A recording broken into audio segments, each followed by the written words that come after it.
Let's go. Max, we're going straight to your team, man. You alluded to it at the top, but there is no bigger story as far as what can we overreact to than how we've swung the pendulum on Anthony Richardson. Because I was on 2 of these shows last week, and we spent 30 minutes in each show. Felder knows he was with me. Yep. Talking about how Anthony Richardson deserves to be in the same conversation as Bryce Young, as CJ Stroud, as Caleb Williams, as a Heisman frontrunner. Well, fast forward a week later, 14 for 35, 143 yards, 0 touchdowns, 2 interceptions, 6 carries for 4 yards from the dynamic dual threat. Max, this is your boy. This is your team. So let's go to you first and just tell me what happened. Let's start there, because the overreaction would be this man, Anthony Richardson, really is just the flavor of the month, and he's not going to be in that Heisman conversation at the end of the season.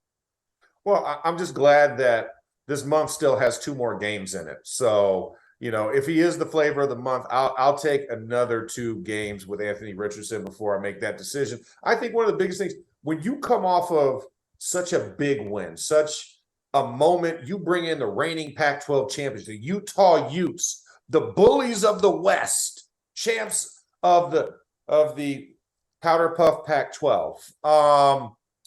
It's one of those things I look at. There's an expectation level. I mean, we already knew that the spurts that we saw was something like, oh man, I would really like to get more of that. It's like when people come around with the past hors d'oeuvres and you try a little bacon wrapped shrimp for the first time, a little balsamic glaze on it. You're like, oh my God, where's he? Where's the guy at? You're like stalking the guy. And then after you have about 4 or 5, you're like, that's enough iodine for the evening. I'm good. I think for us, we really wanted to have all of this hype come to hope.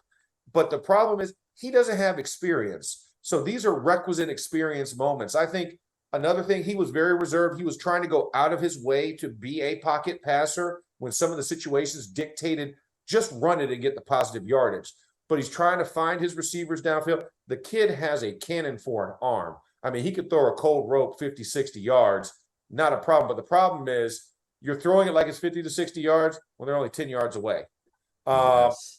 That was one of my problems on some of the touch things that did not make it in. We didn't go into the run game enough.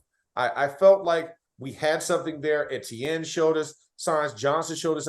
We had a solid run game, but I think we kind of got worked up. It's like, oh, well, let's go with the short passing. It's the pseudo run game. That's what colleges do now. They don't like to run out of the I formation or anything like that. We don't do that. We're college. Spread it out and then just throw it out.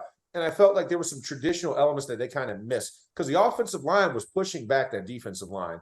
And they were giving some great holes, between Torrance, between Evan White and company. They were actually getting some good push up the middle, but it got into a passing cutesy contest because of what you want to be the quarterback matchup between Levis and Richardson and trying to prove that Richardson's better than Levis, as opposed to saying, we just want to win the game.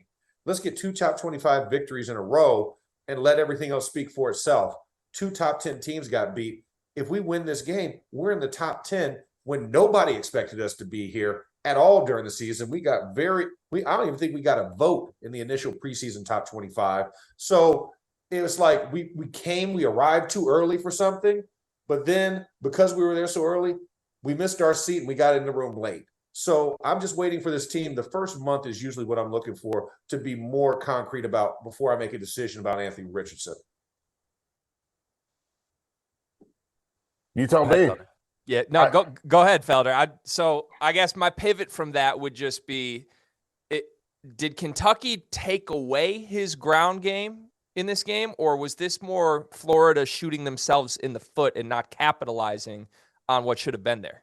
I think Kentucky, they match size for size better with Florida than Utah. And Max, you can correct me if I'm wrong, but yeah, I 100% think that Kentucky, they got bigger guys. Yeah. And those bigger guys were a problem because it's like, oh, we can't just like move them out of the way all the time. Well, and I think there were some elements where they picked and choose where they wanted to and they got success, but they also missed some great opportunities of some rollouts where it's just clear, just go. Just go. You're trying to don't think, just do. Don't think, just react. Do. Too much was in his head, I think, when he got out to the outside, like, You don't want to be a running quarterback. You want to be a passing quarterback. Act like a passing quarterback. No. Right. See, run, run, run. That's it. That's it. See, run, run, run. So it's about getting yardage. So I think the big thing for me is it felt to me at least Kentucky is a team that's built very similar to Utah in terms of play defense, be physical, work, like make you earn everything. And they have a bigger football team than Utah. And what I saw, at least when I watched that game, was I saw a team that took what Utah did. And because let's think about it. Kentucky, what did they do? They found the quarterback. Or excuse me, they found the tight end. Yeah.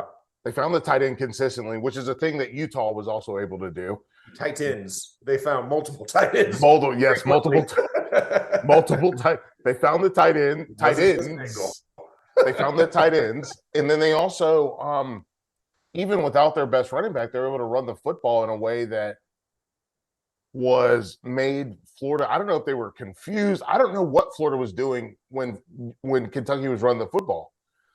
And then obviously Will Levis with a couple of timely runs also helped out, but they were also penalty. I just want to throw that in there. We're talking about you got the O positive. Talk about that timely penalty. If we're gonna sprinkle the hate, let's sprinkle it evenly.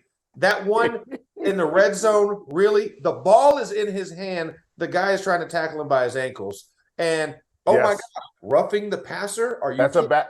We saw. But hey, listen, and I know we got to keep moving. I'm going to say this because listen, we got to move on to Alabama, right? Yeah. But what is going on with this roughing the passer penalties?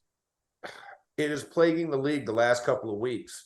Just every little thing gets contested and questioned. Even the sack play that was a clean sack, I don't know how much cleaner it could have been. I mean, I guess you wanted the guy to go up, give him a hug, ask him to lay down, Sleeping Beauty style for the sack. Yeah. I'm like, you're like, oh, he came upward at him. I'm like, the dude is running straight at him and tackles him and takes him to the ground. There was no extra emphasis. He didn't leave his feet.